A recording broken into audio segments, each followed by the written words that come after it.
Share this. Your bourbon friends, your friends that drink bourbon, because everyone has that friend that you go over to their house like, you want a beer? No, I'm going to have my 2 fingers of bourbon. You say, listen, drink some of these wines. They're going to love this.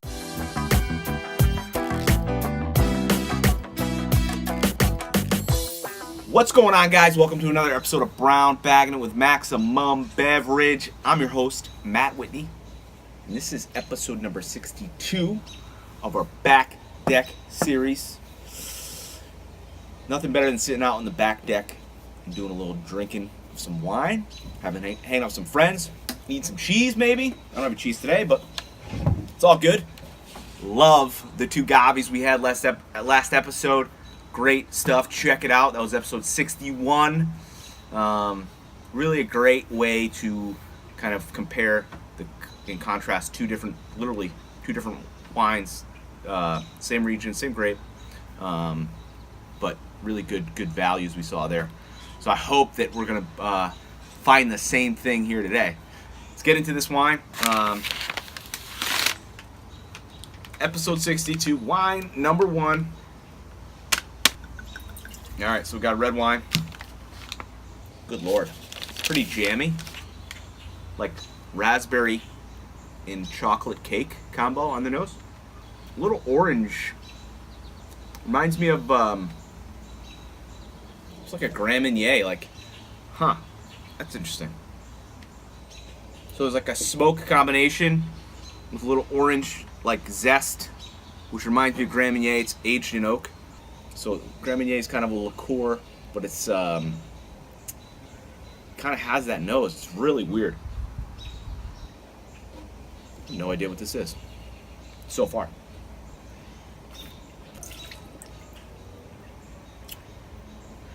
Wow. Okay.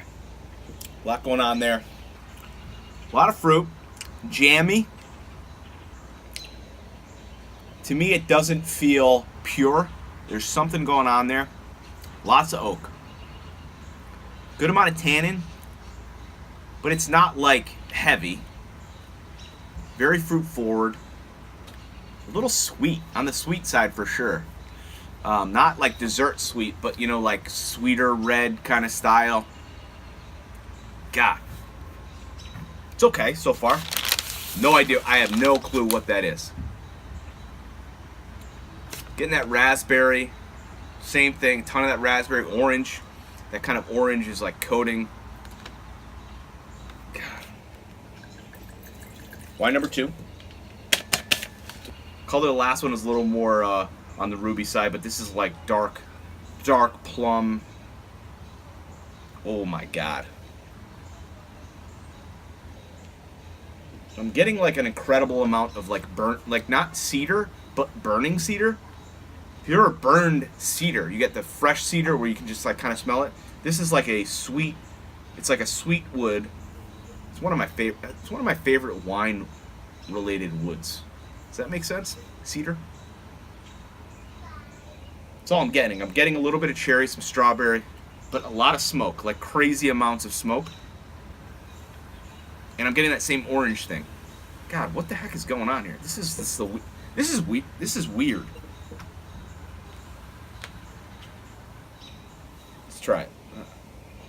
This has definitely got a bigger nose than the first one.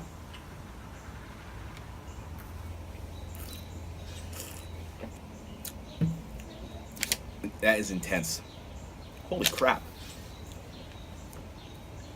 Oh my God. It's like,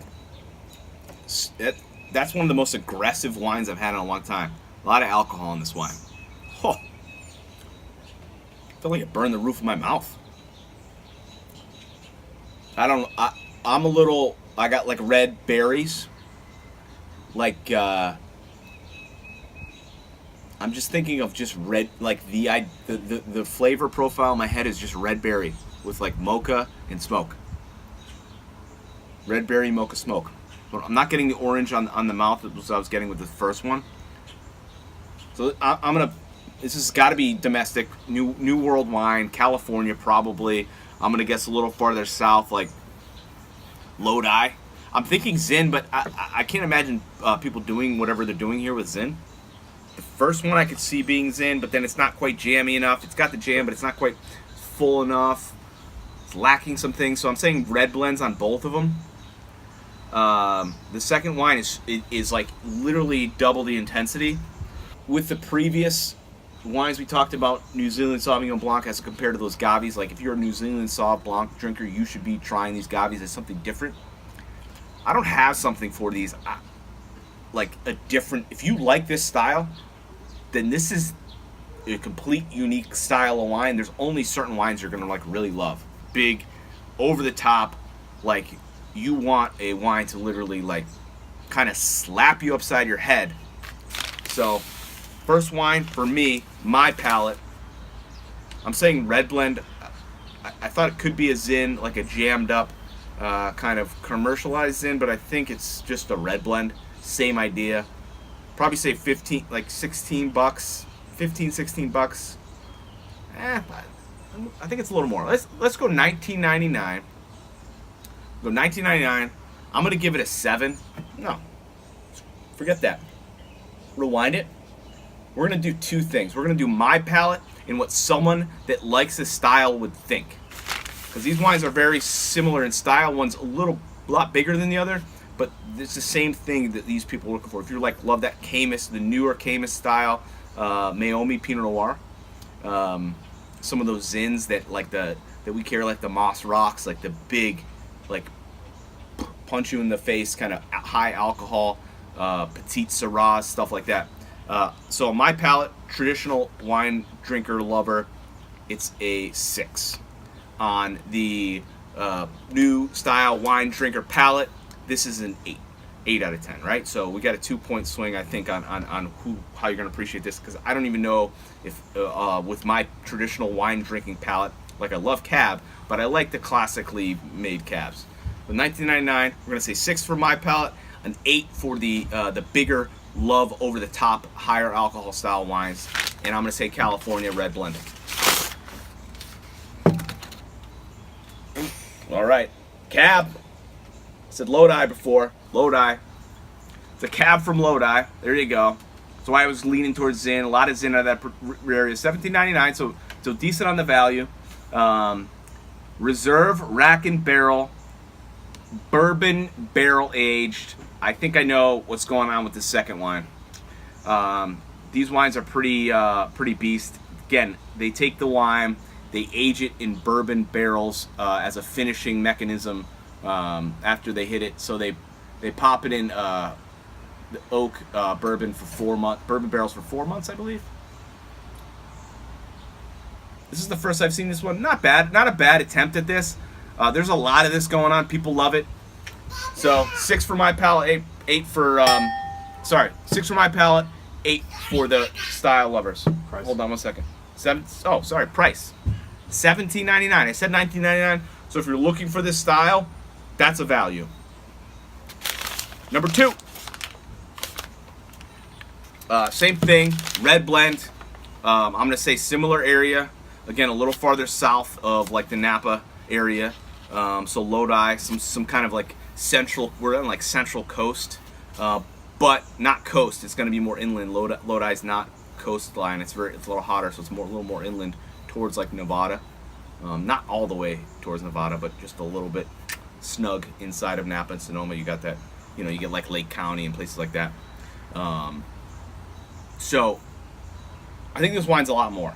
I think it's double the price. This is 18 bucks. I'm gonna say 36. I'm gonna give this one, if you love that style wine, previous, 9.5. For me, if you love that stuff, if you're a traditional wine drinker, this wine is like a 2-sipper. Can't handle it anymore. Let's find something else. So I'm gonna give this a 5. So if you are like me, traditional, this is a 5. If you want something over the top, there's a lot of wine drinkers that love traditional, love over the top. You like it all. This is a 9.5. 9.5. So I'm gonna price it 36 bucks. I think it's a pretty good value if you want that style. I'm gonna guess this is bourbon aged as well, because it's so over the top. Red blend. What do we got? Yep, red blend, red wine blend, Cooper and Thief. This is like the first one on the. These are the pioneers, the Robert Mondavi, if you will, of bourbon barrel aged red wine. 2014, $29.99 on the back. It's very forward thinking. Some winemaking traditions were meant to be broken. So they're aging this wine for 3 months. Actually a little less than the rack and barrel in bourbon whiskey barrels. Dark and jammy with toasty vanilla notes. This wine is over the top. Where's it from? I don't even know if they say. Oh, well, they're Cooper and Thieves out of Lodi. There you go. Same area. You can really kind of pick that out. That style. It's more even about the style, I think, than the region. With some of these areas, it's like if you were in Lodi, you have to create this style wine. Not bad. So good. Actually, I think for what you're looking for between the two, you don't want to spend. This wine's $29.99, by the way. So 36. I said $36. It's retailing $29.99. If you like that style, this is a 9.5 all the way. You like the way Parker reviews wines, that type of stuff. This is all for you. 9.5, good value. I think the rack and barrel is solid if you want to experience what that style is like. That bourbon barrel aged thing at $18. So you know what? Both decent in a sense. If you're a traditionalist, I don't even think you would want to even go near this. So what's interesting? Two sides of the coin. Take it or leave it. It's up to you. That's all I can really say. Whiskey Festival. Kevin, ever the marketing guru. Whiskey Festival. It's coming up October 14th. The Hartford Golf Club.